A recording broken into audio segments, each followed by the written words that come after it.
Hello YouTube, my name is Nero, and today we have some Call of Duty Black Ops and a little bit of news, some late breaking news here on NerosCinema like we usually have.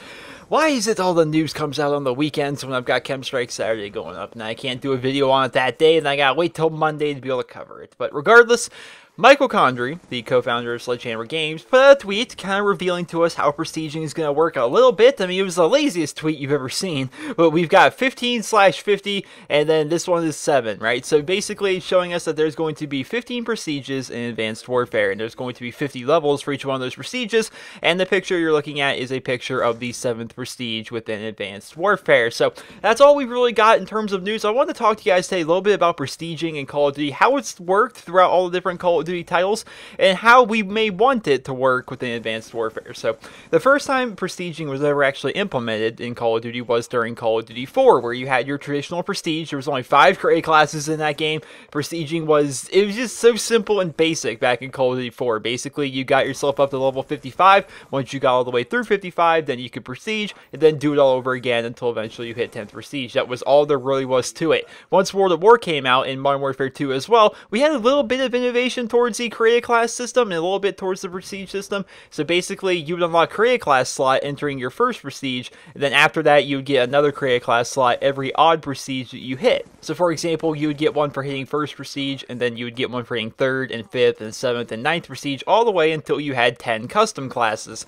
So that was a little bit of innovation with the prestige system back in those games. If we move over to Black Ops, they had a pretty similar system to how World at War and Modern Warfare 2 worked, but there were 15 prestiges. And now instead of just hitting, your normal 10 prestiges, you could have 15, which gave you a little bit more to play for, and they actually gave you a little bit of an incentive to actually hit that 15th prestige, because in Black Ops they had a COD point system. Who remembers the COD point system? I think it was actually pretty fun. So basically, you could do contracts that would earn you COD points, and you would earn COD points at the end of every single match, and of course you could go to wager matches, then gamble your COD points there, and if you placed in the top 3 in that match, you would, earn more COD points that way. It was kind of a fun system, and once you hit 14th prestige in Black Ops, you had the ability to purchase golden camos for your guns if you have enough COD points. They were 50,000 COD points each. They're pretty expensive, but it was a little bit of innovation towards the prestige system. Also, the first time that there was more than 10 basic prestiges within Call of Duty, so that was pretty interesting.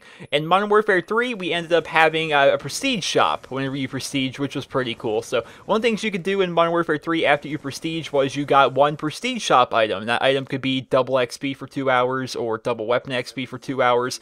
You could choose an extra creative class slot. You could choose to bring a gun or a perk or something like that with you. You could choose to unlock different kinds of titles and emblems. You could do whatever you wanted with it. It was really customizable, and the prestige system in Modern Warfare 3 was actually a pretty good system in my opinion. If we go to Black Ops 2, it was definitely a bit different than all of the other ones. So in Black Ops 2, you would unlock things with unlock tokens. Now basically, the game was specifically designed so that players would use these unlock tokens to unlock perks and kill streaks and attachments and guns and all that stuff, right? But it was also specifically designed so that a player could not unlock everything, all the perks, all the score streaks, all the attachments, none of that, right? You couldn't unlock all of it with the basic amount of unlock tokens that you would get. The only way to unlock everything was to hit Prestige Master. See, there was basically 10 prestiges in Black Ops 2, plus an extra rank that was called Prestige Master. So basically, you'd get up to 10th prestige, then you would go all the way through your 10th prestige, then you were able to prestige one more time, and it would basically just give you this Prestige Master logo. You didn't have a rank next to your name or anything like that. You were basically just a Prestige Master,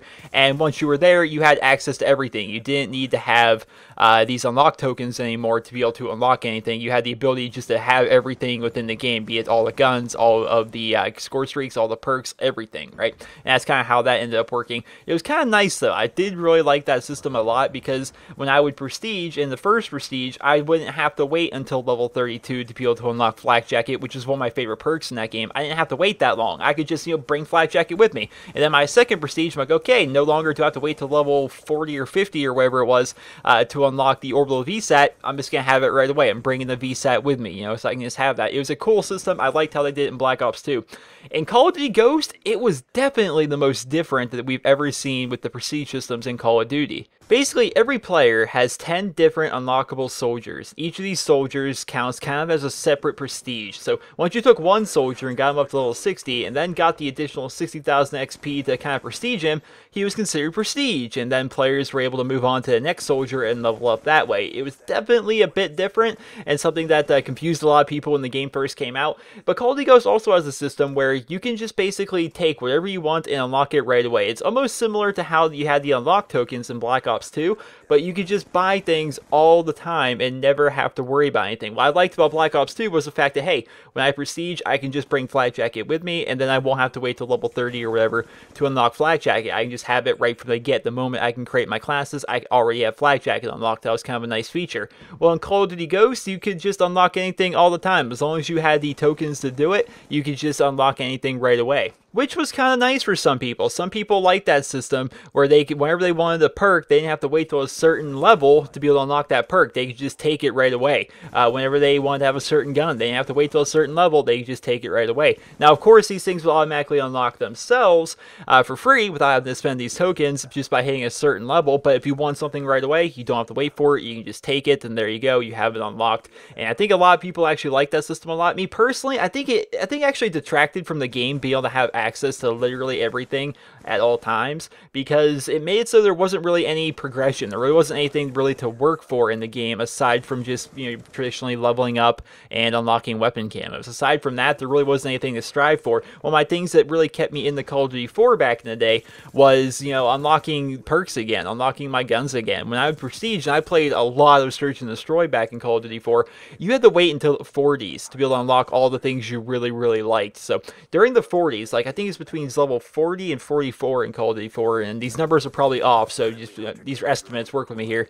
I think at level 40 you unlock the Desert Eagle. I think at 42 you got the P90. I think at level 43 is when you got Dead Silence. So you got a really good gun in the P90. You got your Desert Eagle, which is the best secondary in the game, and then you also got Dead Silence, all within a few levels. And working up to that was fun, because then once you finally got there, it's like, yay, we finally got this stuff, and you feel rewarded for getting that level. And now you're rewarded by being able to have Dead Silence and Search and Destroy, which is, I think we all know how much Dead Silence matters in Search and Destroy.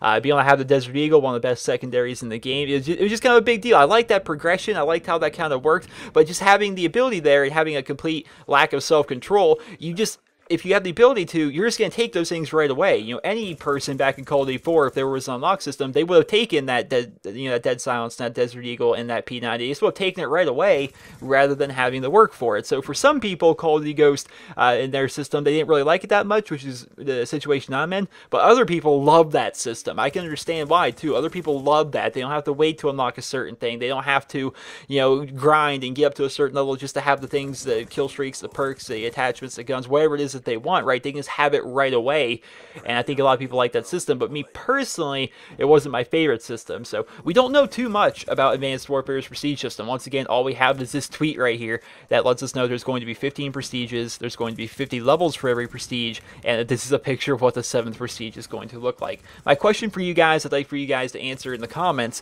would be which prestige system that we've seen so far do you like the most, and what would you like to see in Advanced Warfare? Now, you could take a literal system where you can say, I want it to be exactly like it was in Black Ops 2. I want there, you know, to be able to unlock things and take it with me. I want it to be exactly like Call of Duty Ghosts, where I like the soldier system. I want it to be like Modern Warfare 3, where we have the prestige shop. What do you guys like the most? And you guys can also, it doesn't have to be literal. It can be something that you can combine different aspects of it together. Personally, I think the Black Ops 2 system was pretty cool. Call of Duty Ghost system is, you know, no worse for wear, to be perfectly honest. I'm just not a big fan of the different soldier system. I would say Black Ops 2 had the best system, in my opinion, for prestiging. I thought it was pretty nice. Then, of course, I like the Black Ops COD point system, but it's been several years since Black Ops, the original Black Ops, came out. I don't think that they're ever actually going to implement COD points in Call of Duty again. So if I had to guess, I would say it's going to be kind of similar to Black Ops 2 in a way where probably you could unlock things or take a piece of gear with you, and then periodically throughout your 15 prestiges, you would unlock your 10 custom classes, unless, of course, they go the Infinity Ward route and put those, you know, final 4 custom classes behind a paywall, which was still one of the douchiest things I've ever done. Yeah, I'd say Black Ops 2. I'd say Black Ops 2 is probably my favorite prestige system. What is your guys' favorite? How would you guys like to see it implemented into Advanced Warfare? Of course, we don't know too much about it, but I would definitely interested to be finding out about that relatively soon, because it may not seem like it, but Advanced Warfare is right around the corner, and pretty soon we're going to be learning all the things we need to know about Advanced Warfare. So I hope you guys all enjoyed this video, and if you did, please be sure to leave a rating. Hope you guys all have a wonderful day.